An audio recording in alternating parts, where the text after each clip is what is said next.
বাংলাদেশ ভারত শীর্ষ বৈঠক কাল পানি সমস্যা, সীমান্তের অনিশ্চয়তা এবং যোগাযোগ ব্যবস্থার উন্নয়ন সহ বেশ কিছু দ্বিপাক্ষিক বিষয়ে প্রাধান্য পাবে প্রধানমন্ত্রী শেখ হাসিনা ভারতের প্রধানমন্ত্রী নরেন্দ্র মোদীর এই ভার্চুয়াল বৈঠকে। এছাড়া আগামী বছর বাংলাদেশের স্বাধীনতার সুবর্ণ জয়ন্তী, সেই সময় ভারতের প্রধানমন্ত্রীর বাংলাদেশ সফর নিয়েও আলোচনার কথা রয়েছে শীর্ষ বৈঠকে। রিপোর্টে আরো জানাচ্ছেন মোহাম্মদ নুরুন নবী। ভারত বাংলাদেশের নিকটতম প্রতিবেশী, বন্ধুপ্রতিম দেশ। শুধু ভৌগোলিক অবস্থানে নয়, দুই দেশের সম্পর্ক জুড়ে আছে প্রায় অভিন্ন ইতিহাস, ঐতিহ্য। মুক্তিযুদ্ধ সহ আঞ্চলিক আন্তর্জাতিক সহযোগিতায় দুদেশের মধ্যে রয়েছে ঘনিষ্ঠ সম্পর্ক। সেই ধারাবাহিকতায় এখনও পথ চলা, বর্তমানে এটি আছে অনন্য উচ্চতায়। প্রতিবেশী হিসেবে দুই দেশের মধ্যে কিছু অমীমাংসিত বিষয় থেকেই যায়। সবসময়ই আলাপ আলোচনায় সমাধানের পক্ষে দুই দেশ। মুজিব বর্ষে নরেন্দ্র মোদীর বাংলাদেশে আসার কথা থাকলেও বিশ্ব মহামারীতে পিছিয়ে যায় সফর। शेख हसीना जी ने निमंत्रण दिया था,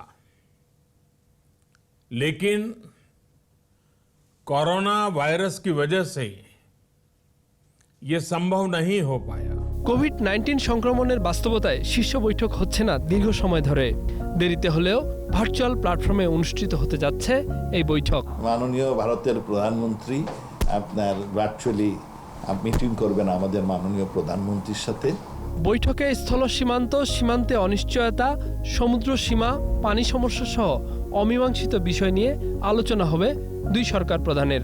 4টি সমঝোতা স্মারক এবং দ্রুত বাস্তবায়ন করা যায় এমন প্রকল্পের উদ্বোধনের সম্ভাবনা রয়েছে জানালেন পররাষ্ট্রমন্ত্রী। সম্প্রতিকালেও ভারতের সাথে আমাদের সম্পর্ক সোনালী অধ্যায়। অনেকগুলো কুইক ইম্প্যাক্ট প্রজেক্ট উদ্বোধন হবে। আমাদের বড় বড় যেগুলো ইস্যু আমরা সবসময় তুলে থাকি, সেই ইস্যুগুলো আমরা রেজ করব। একই সঙ্গে বিজয়ের সুবর্ণ জয়ন্তীর উদযাপনের বিষয়টিও স্থান পাবে বৈঠকে। নরেন্দ্র মোদী বাংলাদেশ সফর নিয়ে আলোচনার কথা রয়েছে। সুতরাং আমাদের একটি রক্তের সম্পর্ক, ঐতিহাসিক সম্পর্ক, এই যে টাইম টেস্টের সম্পর্ক। ভারত আমাদের সবসময়কার বন্ধু এবং আমাদের বিজয় তাদেরও এটাতে যথেষ্ট অহংকার করার কারণ আছে।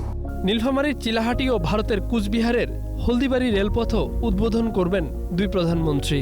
55 বছর পর চালু হওয়া প্রথম দফায় চলবে মালবাহী ট্রেন। মোহাম্মদ নুরুন নবী, 21 টেলিভিশন, ঢাকা।